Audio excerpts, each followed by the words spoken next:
இன்றைய தினம் தமிழ்நாடு முதலமைச்சர் ஜோசப் விஜய் கொண்டு வந்த தனி தீர்மானம் சட்டப்பேரவையில் நிறைவேறியிருக்கு. என்ன தீர்மானம்னா, தொகுதி மறு வரையறை தேவையில்லை என்று அதற்கு எதிரான ஒரு தீர்மானத்தை கொண்டு வந்திருக்கார். அந்த தீர்மானத்திற்கு காங்கிரஸ், திமுக, இந்திய கம்யூனிஸ்ட், மார்க்சிஸ்ட் கம்யூனிஸ்ட், விசிக, ஐயுஎம் உள்ளிட்ட கட்சிகள் ஆதரவு கொடுத்திருக்கார்கள். பாஜக, அதிமுக, பாட்டாளி மக்கள் கட்சி, தேமுதிக எதிர்ப்பு தெரிவித்திருக்காங்க. அதிமுகவும் தேமுதிகவும் இந்த 33% பெண்களுக்கான இடஒதுக்கீடு அந்த விஷயத்தை வரவேற்கிறோம், ஆனால் மசோதா இப்போ தேவையில்லை, என்ன அவசரம் அப்படிங்கிற ஒரு கேள்வியை முன் வச்சிருக்காங்க. திமுக ஆதரவு கொடுத்திருந்தாலும் கூட 7.18 இந்த விகிதாச்சார அடிப்படையில் தொகுதி எண்ணிக்கையை உயர்த்தினாங்க, அந்த அடிப்படையில் இருக்கணும் அப்படிங்கிறதையும் தமிழ்நாட்டுக்கு எந்த பாதகம் வந்துவிடக்கூடாது என்று சொல்லி இந்த தீர்மானத்தை 1971 மக்கள் தொகை கணக்கெடுப்பின்படியே தொகுதி மறு வரை என்பது இருக்க வேண்டும் என்று சொல்லி தீர்மானத்தை ஆதரிச்சிருக்காங்க. பாஜக அதாவது மசோதா தொகுதி மறு வரையறை மசோதா குறித்து எந்த முன்வடிவும் வராத பொழுது இப்போ அந்த தீர்மானத்திற்கு தேவை என்ன அவசரம் அப்படிங்கிற ஒரு கேள்வியை எழுப்பியிருக்காங்க. அதே கேள்வியை தான் அதிமுகவுடைய பொதுச்செயலாளர் எடப்பாடி பழனிசாமியும் கேட்டிருக்காரு. என்ன அவசரம், இப்போ அப்படி ஒரு பேச்சே இல்லையே அப்படின்னு. அதைத்தான் தேமுதிகவுடைய பொதுச்செயலாளர் பிரேமலதா விஜயகாந்தும் குறிப்பிட்டிருக்கிற ஒரு சூழலில் தொகுதி மறுவரையறைக்கு எதிராக இந்த தீர்மானம் என்பது அவசரமாக கொண்டு வந்திருக்கிறார்களா அல்லது அவசிய தேவையாக இருக்குதா என்கிற கேள்வி எழுந்திருக்குது. சுமதி மேகவர்ணம் உங்களிடமிருந்து. ஆக்சுவலாக இப்போ தாவேக அரசுக்கு என்ன அப்படின்னா, ஏதாவது பரபரப்பாக ஏதாவது செய்யணும், வேற ஏதாவது ஒரு டீவியேஷன் பாலிடிக்ஸ் பண்ணணும், அதுக்காக இப்போ இந்த டீலிமிட்டேஷன் அப்படிங்கிறதுக்கான ஒரு எதிர்ப்பு தீர்மானத்தை நிறைவேற்றிருக்காங்க. நாங்கள் என்ன கேட்குறோன்னா, இதனால தமிழ்நாட்டுக்கு ஏதாவது பாதிப்பு வருமா? போன முறை திமுகவே என்ன அவங்க இது சொன்னாங்க, ஃபேர் டீலிமிட்டேஷன் தான் சொன்னாங்க. அப்போ எங்களுக்கு தமிழ்நாட்டுக்கு எதுவும் எம்பிக்கள் குறையக்கூடாது, இதற்கு முன்னாடி இருந்ததுபடி பார்த்தா அந்த பாப்புலேஷன் இதுபடி பார்த்தா எங்களுக்கு குறைஞ்சிரும், அப்போ எங்களுக்கு நீங்கள் தென்னிந்திய மாநிலங்களை நீங்கள் துரோகம் பண்ணுறீங்க அப்படின்லாம் எல்லாம் சொன்னாங்க. அமித்ஷா அவர்கள் பார்லிமெண்ட்லேயே உள்துறை அமைச்சர் அவர்கள் தெளிவுபட சொல்லியிருக்கிறாரு, இந்த முறை ப்ரொபோர்ஷனேட்டில் தான் நாங்கள் பண்ண போகிறோம், அப்போ 50% அதிகமாகும் அப்படிங்கும் பொழுது தமிழகத்துக்கு இப்போ 39னா அடுத்து 59 வரைக்கும் வரும், அதனால் கட்டாயம் குறைய வாய்ப்பே கிடையாது. 7.18 இருந்த விகிதாச்சாரம் 7.23 ஆகும் அப்படின்றதையும் சொல்லியிருக்காரு. இதுக்கு மேலே என்னங்க செய்ய முடியும்? ஒரு உள்துறை அமைச்சர் பார்லிமெண்ட்ல தெளிவுபட சொல்லிட்டாரு. அது மட்டும் இல்லாமல் இந்த 50% இது பண்றாங்க, இன்க்ரீஸ் பண்றது அப்படியே பெண்களுக்கான இடஒதுக்கீடு ஆகும் அப்படின்றதையும் சொல்லியிருக்காங்க. அப்போ உங்களுக்கு என்ன பிரச்சனை? வாய்க்கிலேயே பேசுறதெல்லாம் பெண்களுக்கு பெண் உரிமை, சிங்கப்பெண் இதெல்லாம் பேசுவீங்க, ஆனா பெண்களை 33% இடஒதுக்கீடு கொடுத்து இத்தனை எம்பிக்களை உள்ள அனுப்புறதுனா, 20 எம்பிக்களை உள்ள அனுப்புறதுனா உங்களுக்கு பிரச்சனையா இருக்கா? அடுத்து வன்னியரசு அவர்கள் பேசும்போது வன்னியரசு அவர்களுக்கு இன்னைக்கு தமிழ் ஜனம் மூலமா கடுமையான கண்டனங்களை தெரிவிச்சு கொடுங்க. சட்டசபையில சும்மா தெருவுல கூட்டத்தில் நின்று பேசுற மாதிரி சட்டசபையில பேசக்கூடாது.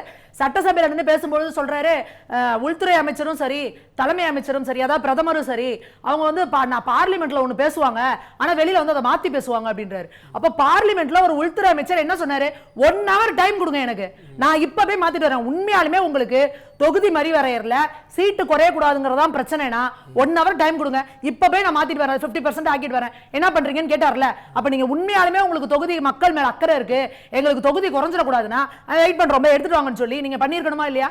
எப்படி நீங்க ஒரு 1 hourல மாத்தி கொடுக்குறேன்னு சொல்றவங்க எப்படி மாத்தி பேசுறாங்க அப்படின்னு சொல்லி நீங்க பேசுறீங்கன்னா, அப்ப இவங்கள போலயே அடுத்தவங்க எடை போடக்கூடாது அப்படிங்கிறதுக்கு கண்டனங்களை அவருக்கு நான் தெரிவிச்சுக்கிறேன். அடுத்ததா இப்ப இருக்கிறபடி இவங்க என்ன கேக்குறாங்க, இப்ப இருக்கிறபடியே 33% இடஒதுக்கீடு கொடுக்க வேண்டியதானே அப்படிங்கிறாங்க. இப்ப விசிகால 2 எம்எல்ஏக்கள் இருக்காங்க. நாளைக்கு வன்னியரசு அவர்கள் இவரோட பதவியை ராஜினாமா பண்ணிட்டு ஒரு பெண்ணுக்கு அமைச்சர் பதவி கொடுப்பாரா? ஒரு அமைச்சர் பதவிக்கு எம்எல்ஏ தொகுதிக்கு நிக்க விடுவாரா? இன்னைக்கு இருக்கிற இதுபடி பார்த்தா 176 சீட்டு தான் வரும் நமக்கு இவங்க கணக்குக்கு. அதே டீலிமிட்டேஷன் பண்ணி இன்க்ரீஸ் பண்ணிட்டாங்கன்னா 273 வரும். அப்ப ஏங்க பெண்களுக்கு அதிகமா கிடைக்கிறதுல உங்களுக்கு என்ன பிரச்சனை?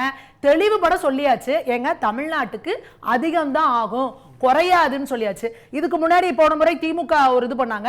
அடுத்து பாமக சார்பில் மருத்துவர் ராமதாஸ் ஐயா அவர்கள் தலைமையில கூட ஒரு இது கூட்டணி எல்லாம் போட்டாங்க.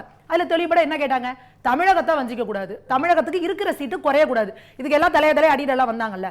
அப்போ திருப்பி இப்ப எதுக்கு நீங்க இது பண்றீங்க? அதே போல திமுக பாருங்க, திமுக என்ன சொன்னாங்க, ஃபேர் டீலிமிட்டேஷன் தான் கேட்டாங்க. நீங்க என்ன சொன்னீங்க, 7.18க்கு குறையக்கூடாது, நீங்க குறையாதுன்னு உங்களுக்கு இது சொல்லியாச்சு, 7.23 வரப்போகுதுன்னு சொல்லியாச்சு.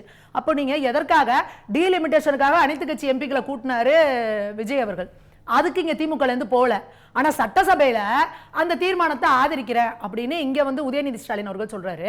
அதே டெல்லியில வில்சன் அவர்கள் பேசும்போது என்ன சொல்றாருன்னா, நாங்கள் டீலிமிட்டேஷனே வேணான்னு சொல்லல, ஃபேர் டீலிமிட்டேஷன் தான் சொல்றோம். நாங்க சொல்ற திருத்தங்களை ஏத்துக்கிட்டா நாங்க ஆதரிக்கிறது. அப்ப என்ன சொல்லிருக்கணும் உதயநிதி அவர்கள் இங்க சட்டசபையில?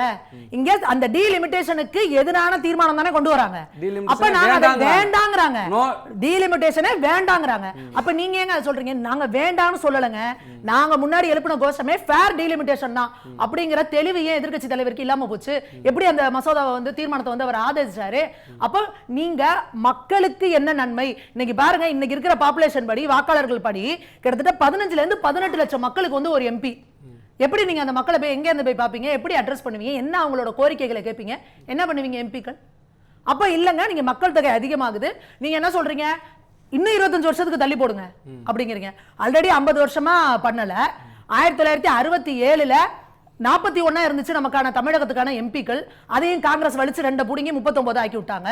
அப்பெல்லாம் கேள்வி கேட்க முடியல. இன்னைக்கு காங்கிரஸ் சேர்ந்து பேசிக்கிட்டு இருக்காங்க வெக்கமே இல்லாம இன்னைக்கு இந்த டீலிமிட்டேஷன் பத்தி. அப்ப காங்கிரஸ் மாதிரி எல்லாமே தமிழக இதுல வந்து இந்த சவுத் இருக்கிற எல்லாரையும் ஏமாத்துனது, ஏச்சது எல்லாமே காங்கிரஸ். மாநில அதிகாரத்தை பறிக்கும், மாநில சுயாட்சியை குழி தோண்டி புதைக்கும்னு காங்கிரஸ் கட்சியுடைய மாநில தலைவர் அது அவங்கள பார்த்து சொல்லிக்கணும். அது கண்ணாடியை பார்த்து பேசிட்டு இருக்காங்க. 1967ல 41 எம்பிக்களா இருந்தவங்கள 39 காங்கிரஸ் ஏன் ஆக்குச்சு? அப்ப தமிழக மக்களை வஞ்சிக்குதா? வெக்கமே இல்லாம டீலிமிட்டேஷனுக்கு எதிராக பேசும்போது மாணிக்கம் தாக்கூர் சொல்றாரு, 50% ஏத்துனீங்கன்னா எங்களுக்கு வந்து இப்ப 39 இருக்கிறது 59 ஆகும், ஆனா ஊபிக்கும் 80 இருக்கிறது ஏறும்ல அப்படிங்கிறாரு. இப்பவுமே யூபிக்கு இங்க இருக்கிறத விட அதிகம் தானே. அதை எந்த ஆட்சி காலத்துல கொடுத்தீங்க? தொகுதி யார் வந்து இது பண்ணது, பிக்ஸ் பண்ணது? காங்கிரஸ் ஆட்சி காலத்துல தானே. அப்ப காங்கிரஸ் ஆட்சி காலத்துல நீங்க இங்க இருக்கிற மாநிலங்கள் எல்லாம் துரோகம் பண்ணி அவங்களுக்கு கூட கொடுத்து நீங்க வச்சிருந்தீங்க. இன்னைக்கு மோடி அவர்கள் அதை சரி பண்றதுக்கு எல்லாருக்கும் ஈக்குவலா ப்ரொபோர்ஷனேட்டா வந்து அதிகம் பண்ணணும்ன்ற சஜஸ்ட் பண்ணி அந்த டீலிமிட்டேஷன் கமிட்டில அதை வந்து ரெஃபர் பண்ணிருக்காங்க. அப்ப நியாயம் பண்றவங்க வந்து உங்களுக்கு வந்து துரோகம் பண்றாங்க.